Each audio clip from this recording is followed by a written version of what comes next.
Hello student, देखिए बात कर रहे थे ट्वेल्थ क्लास से सेकंड चैप्टर। और उसमें हमने जो अभी तक पढ़ा था, तो हमने पढ़ा था कि अगर हम सिस्टम सिस्टम ऑफ चार्ज के जरिए जब इलेक्ट्रिक पोटेंशियल एनर्जी निकाल रहे हैं, तो हमने एक कंडीशन पढ़ी थी उसकी। वो थी कि जब एक्सटर्नल फोर्स क्या हो, अब्सेंट हो, यानी अब्सेंट एक्सटर्नल फोर्स की अब्सेंस में हमने बात की थी, यानी बाह्य बल की अनुपस्थिति, यानी सॉरी फोर्स की जगह यहाँ हम इलेक्ट्रिक फील्ड की बात करें कि एक्सटर्नल इलेक्ट्रिक फील्ड, यानी एक तरह से आप कह सकते हैं कि बाह्य वैद्युत क्षेत्र की अनुपस्थिति में हम वैद्युत विभव की जो ऊर्जा है, ठीक है, यानी वैद्युत स्थितिज ऊर्जा जो होती है, उसके बारे में हम बात कर रहे थे। ठीक है, तो आज देखिए उसके बारे में थोड़ा आपको बता दूं कि क्या था, कि आपने क्या किया था, एक निकाय बनाया था इस तरीके से। ठीक है, कि ए पॉइंट था, बी पॉइंट था, सी पॉइंट था। आप किसी पर भी मान लें, यहाँ Q1, यहाँ Q2 और यहाँ Q3 चार्ज है, तो या सॉरी यहाँ सी वाले पॉइंट पर Q3 ले लीजिए, कोई दिक्कत नहीं है। तो जब आप पहले आप किसी भी आवेश को ला रहे थे तो कार्य करना पड़ रहा था जीरो। दूसरे वाले के लिए फिर एक की वजह से कार्य करना पड़ रहा था, तो W2 में आ जाता था आपका, जैसे इसकी प्रेजेंट फिर इसको लेके आए थे तो ये आ जाता था 1/4πε0 Q1/R। तो यहाँ साथ में Q2 आ जाता था मल्टीप्लाई में। ठीक है, कि बात क्योंकि V इंटू क्यू निकालते थे, फिर W3 में क्या करते थे, ये वाला बल और ये वाला बल निकालते थे, यानी 1/4πε0 Q1/R प्लस 1/4πε0 Q2/R, लेकिन साथ में मल्टीप्लाई होती थी Q3 की।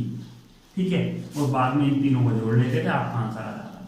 ठीक है, अब इसके बाद एक एग्जांपल की भी हमने बात की थी, कि एग्जांपल क्या था। देखिए इसको अभी रिपीट करना पड़ेगा, इसलिए मैं पहले जो एग्जांपल है उसके बारे में बात कर लेता हूँ। एक एग्जांपल दिया था कल कि एक वर्ग है और एक वर्ग के चारों कोनों पर आवेश रखें ABCD।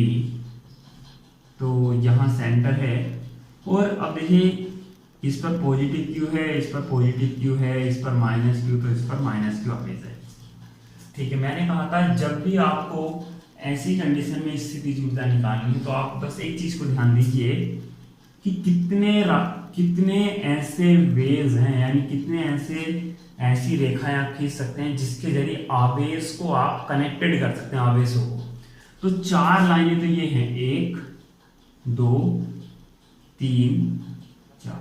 ठीक है, और एक ये और एक 5 और 6।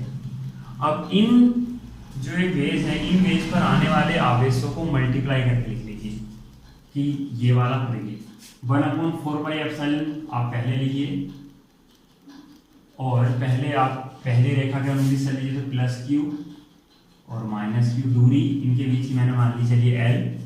फिर ऐसे क्या करेंगे, आप दूसरे वाले की मानेंगे यहाँ, फिर ये तीसरे वाले की, दूसरी वाली कंडीशन की, प्लस चौथी वाली कंडीशन की। देखिए कुछ नहीं करना, दोनों आपस माइनस क्यू प्लस क्यू ऊपर, और चलिए मैं लिख देता हूँ minus Q into plus Q और बटे में R।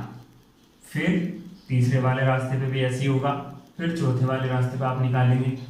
अब बाद में जब आप चार रास्ते पे निकाल चुके, तीसरे और फोर्थ पे, तो फिर आप निकालेंगे पांचवे का मतलब कि प्लस क्यू और प्लस क्यू का ये वाला। ठीक, और फिर इसी तरीके से क्या निकाल लेंगे आप, माइनस क्यू बटे में कितनी दूरी है, देखिए ये वाली दूरी L नहीं होगी, ये होगी √2L। ऐसे ये वाली दूरी भी कितनी होगी, √2L। ठीक है, तो इस तरीके से आप क्या निकाल सकते हैं, कंबाइंड पोटेंशियल एनर्जी निकाल सकते हैं इस निकाय की। अब लेकिन अगर कोई कहने लगे कि आप इसके सेंटर की बात कीजिए, कि सेंटर पे भाई सेंटर पे किसी आवेश को लाया गया Q0 को, तो इस पर लाने में कृत कार्य बताओ। तो देखिए इस चीज को, तो ये चीज आप अलग रखिए।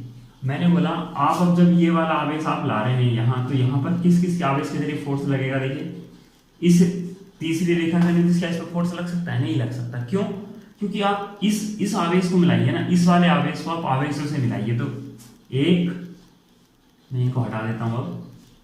ठीक है, 1 2 3, ये केवल 4 रास्ते हैं जिनके जरिए इन आवर्त से इसको मिलाया जा सकता है। और सबसे बड़ी बात ये है कि ये वर्ग है, तो जब वर्ग है तो जितना पार्टीशन ये है विकर्ण का उतना ही पार्टीशन ये है, और दोनों विकर्ण बराबर होते हैं। यानी देखिए ए सी बराबर होता है बी डी के, तो इनके हाफ पार्टीशन भी तो बराबर होंगे, यानी अगर दोनों का आधा आधा कर दिया तब भी बराबर होंगे। तो इसका मतलब ये जो चारों भाग हैं, अगर मैं इसको ओ मान लूँ तो ये चारों भागों की जो बात होगी तो ये हो जाएगी ए ओ, ओ बी, ओ सी और ओ डी, ये √2L के आधे के बराबर होंगे। आधे का मतलब L/√2 की लेंथ होगी, ठीक है।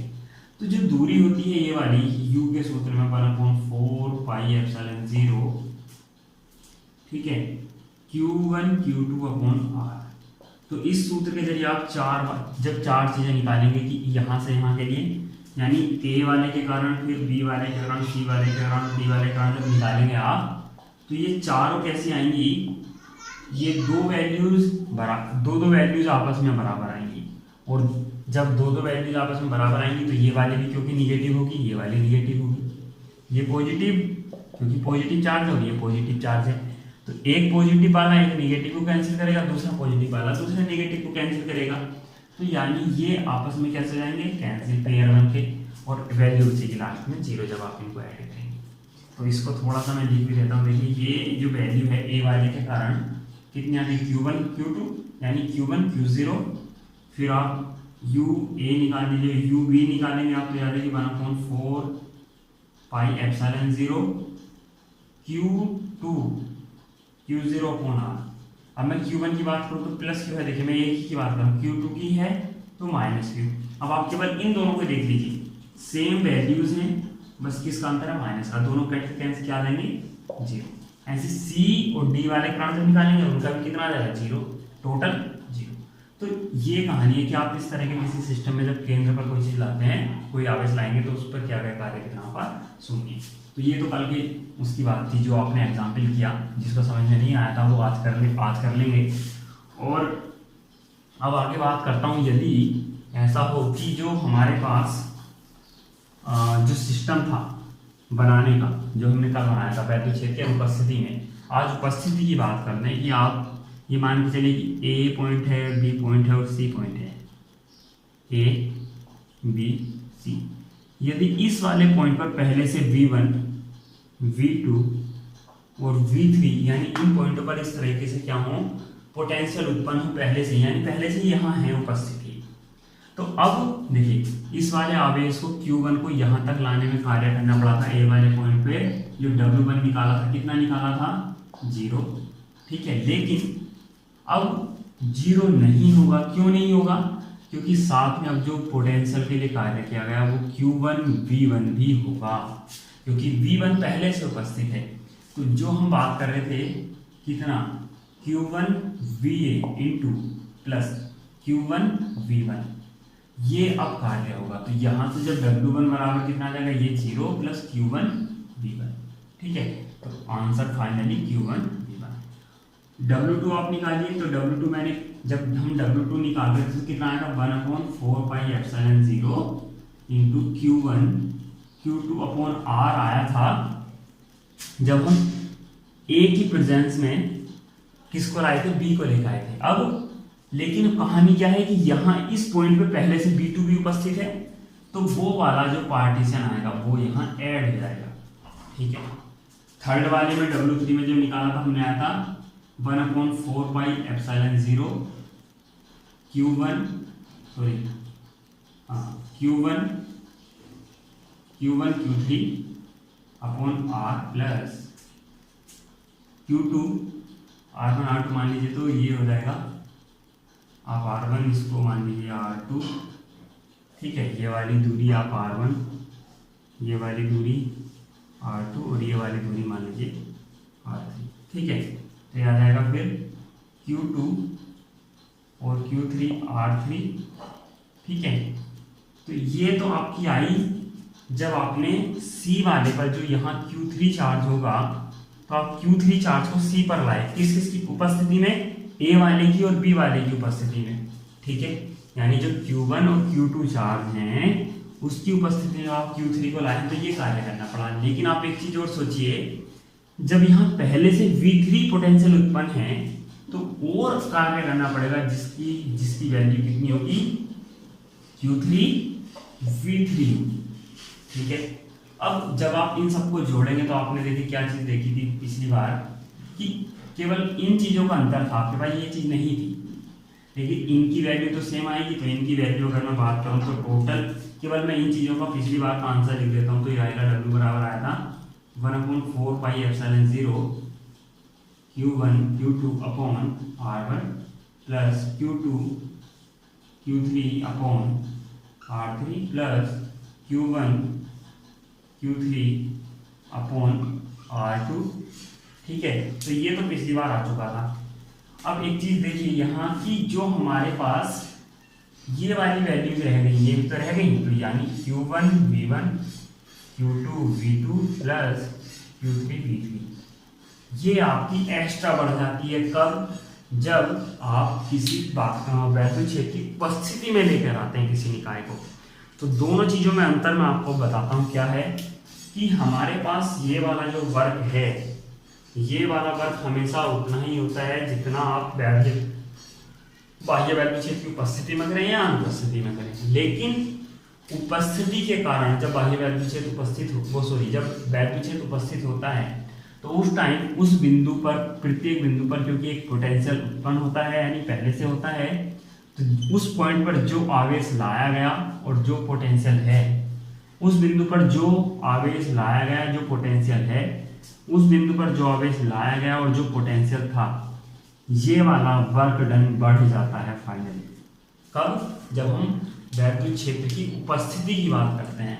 तो जो कंसेप्ट है वो ये रहा कि जब हम potential energy, electric potential energy की बात कर रहे थे, कब?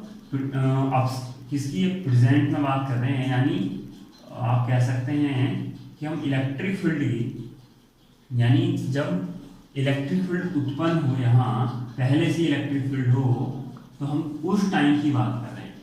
ठीक है, पोटेंशियल एनर्जी, और किसके कारण? सिस्टम चार्ज के कारण। तो ऐसे टाइम पे जब उपस्थिति होगी तो Q1 V1 यानी जितने पॉइंटों का आप निकाय बना रहे हैं उतने पॉइंटों पर जो आवेश लाए गए हैं और जो उन पर क्रमशः क्या थे, विभव पहले से उपस्थित है, उनके मल्टीप्लिकेशन करके जो एडिशन आएगा, यानी इनकी जो गुणनफल आया ये वाला, इनका योग यहाँ आके बढ़ जाता फाइनल में। किसकी अपेक्षा? जो अनुपस्थिति के टाइम में किया गया कार्य है उसके साथ। क्लियर हो गया? तो आई होप कि आपको ये चीज़ क्लियर हुई हो। तो thank you for watching, like और सब्सक्राइब शेयर करना।